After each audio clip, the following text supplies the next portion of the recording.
ሰላም ጤና ይስጥልን ተመልካቾቻችን ከአንከር ሚዲያ ዝግጅት ክፍል ያክብሮ ሰላምታችንን እናቀርባለን። የዕለቱን ዜናዎች ከዘውትር ተሳታፊያችን ጋር ወደ እናንተ ለማድረስ መተናል። እንድትከታተሉን እንጋብዛለን። መልካም ቆይታ።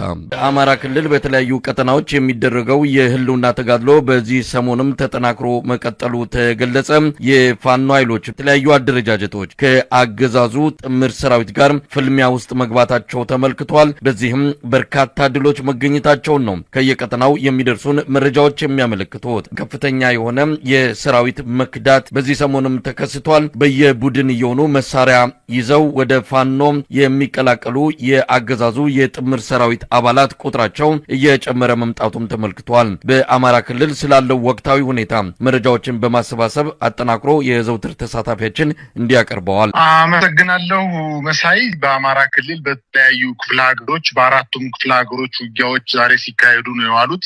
የፋኖ ኃይሎች ዋና ዓላማቸውን ሳይስቱ ለማጥቃት እየተንቀሳቀሰ ወደ ፋኖ ዋና ምሽጎች ወይም ዋና ግዛቶች እንቅስቃሴ ያደረገ እና እየተመታ የተመለሰበት ሁኔታ ነው የተፈጠረው። በአንዳንድ ቦታዎች ደግሞ የፋኖ ኃይሎች ወደ መከላከያ ምሽጎች አካባቢ በመንቀሳቀስ ከፍተኛ ጥቃት ሲፈጽሙ ነው የዋሉት። እንደው ለምሳሌ ያክል እንኳን በጎጃም እንግዲህ በትናንትናው ዕለት ማለትም ከምሽቱ 10 ሰዓት ወደ ጃቢ ጠህናን ወረዳ ዛባ ጽዮን ቀበሌ የገባው ወራሪው የአገዛዙ ሰራዊት በአረንዛው ዳሞት ብርጌድ ቢተው ሻለቃ አንደኛ ሻምበል አባላት በመልሶ ማጥቃት ከባድ ጥቃት ደርሶበት በከባድ መሳሪያ ሽፋን ወደ መጣበት ወደ ፍኖተ ሰላም ወደሚገኘው ምሽጉ እግሬ አውጪኝ በማለት ተበታትኖ የሸሸ ሲሆን በደረሰበት ጥቃት በርካታ የመከላከያ ሰራዊት አባላት እንደተገደሉ ነው የደረሰኝ መረጃ የሚያመለክተው። የመከላከያ ኃይሉ ለማጥቃት ወደ ዛባ ጽዮን ወደ ተባለ ቀበሌ ከፍኖተ ሰላም 8 ወይም 10 ኪሎ ሜትር ላይ ርቀት ላይ የምትገኝ ከማንኩሳ በጣም ቅርብ ቦታ የሆነች ከተማ ነች።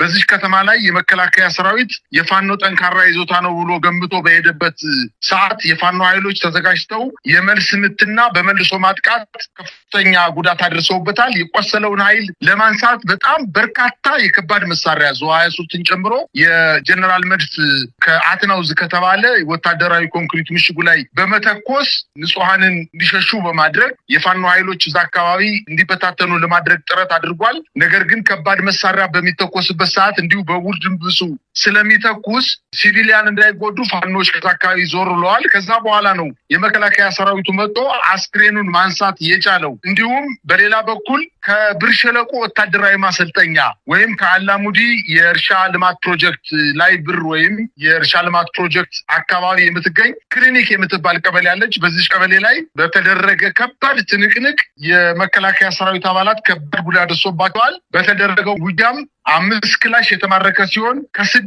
በላይ ጥለውት የሄዱትን የጠላት አስክሬን አንስተው ከወሰዱት በተጨማሪ 6 አስክሬን የመከላከያ አስክሬኖች በዚች ክሊኒክ በተባለች ከተማ ላይ ጥለው በመሄዳቸው ማህበረሰቡ ዛሬ አስክሬኑን አንስቶ ሲቀብር እንደዋለ ነው የደረሰኝ መረጃ የሚያመለክተው። በጎጃም አጠቃላይ በቆላ ደጋዳሞት አካባቢ አውራጃ በቆላ ደጋዳሞት አውራጃ በገራይ በሆዳንሺ በአትናውዝ እንዲሁም በዛባ ጽዮንና በማንኩሳ ዙሪያ ከባድ ጦርነት ሲደረግ ነው የዋለው መሳይ በጎጃም። ሌላው እንግዲህ የአማራ ፋኖ በወሎ ቤት አማራ ንጉስ ሚካኤል ኮር አማራ ሳይንት መቅደላ ክፍለ ጦር አትሮን ብርጌድና የክፍለ ጦሩ ቃኞች በተባበረ ጠንካራ ክንዳቸው የኦህዴድ ብልጽግና ኃይል ላይ ባደረጉት ከፍተኛ ትንቅንቅ በርካታ የአገዛዙ ጦር አባላት ተደምስሰዋል። ከመሃል ሳይንት ወረዳ ዴንሳ ከተማ መነሻውን አድርጎ ቦረና ገነቴ ሬሽንና አመራር ጭኖ በመመላለስ ላይ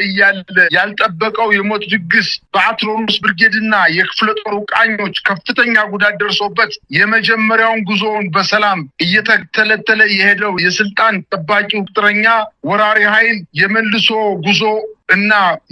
ጉዞው እንደ በፊቱ በሰላም ሊጠናቀቅ ባለመቻሉ የቦምብና ወደ ሙት መሬት በመውሰድ ይሄን ተመልሶ ሲመጣ የነበረ የመከላከያ ሰራዊት አባላት ወደ ገዳይ መሬት እንዲገባ በማድረግና እንዳይወጣ በማድረግ ከፍተኛ ድብደባ በመፈጸም በርካታ ሰራዊቱ ሊመታበትና መኪኖችም እንዲሁ ሊቃጠሉ ችለዋል። እንዲሁም በ9 ልዩ ቦታዎች ውጊያ ተደርጓል። በዚህ በወሎ አካባቢ በለጩማ፣ ክርስቶስ ሰምራ፣ ጓዴል፣ ተናጋሪ፣ ቀይ ዋሻ፣ ቀበሮ ሜዳ፣ ቡዲትና መጓለቻ በሚባሉ ቦታዎች ላይ ጥይት አረር ውስጥ በማስገባት የቅጥረኝነት ኃይል እንዳልነበረ አድርጎታል።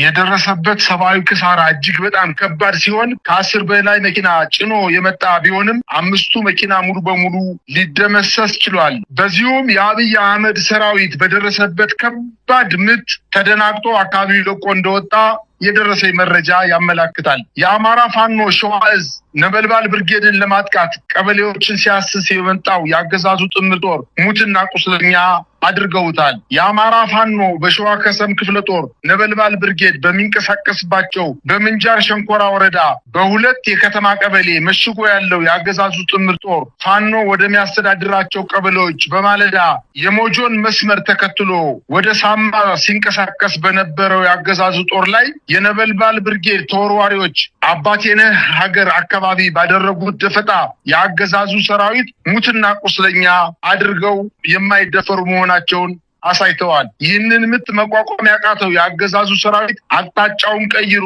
ወደ ወርጌቻ ቀበሌ ለመግባት ቢሞክርም እድል ያልቀናው የአብይ ሰራዊት በ50 አለቃ ፍቃዱ ጥላሁን ዋና ጦር አዛዥነትና በፋኖ ሸጋው የሚመራው የሻለቃ 1 ሻለቃ ጦር ጠላትን ስበው ወደ ገዳይ ቦታ ስበው በማስገባት ወደ ቀጠናው የገባውን ጠላት ሙሉ በሙሉ ሙትና ቁስለኛ አድርገውታል። አገዛዙም ከአረርቲ ከተማ በ4 መኪና ሰራዊት ጭኖ ከባድ መሳሪያ የተኮሰ ሬሳውን የለቀመ ሲሆን 2ቱ አይሱዙ መኪና ሙትና ቁስለኛ ሸክፎ ወደ አረርቲ እግር አውጪ በማለት ለመሸሸት ተገደዋል።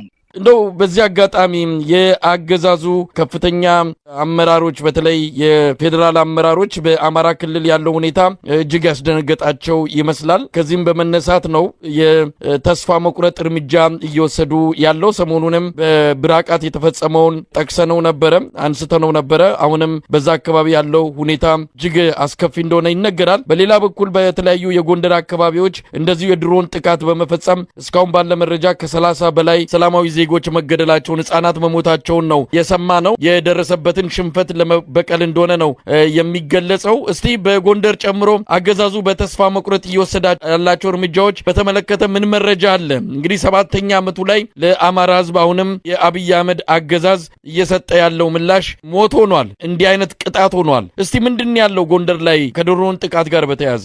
መሳይ እንግዲህ ትናንትና እንደዘገብነው በለሳ ቀጠና ኪንፋስ በለሳ ወረዳ የሚባል አንድ ወረዳ አለ።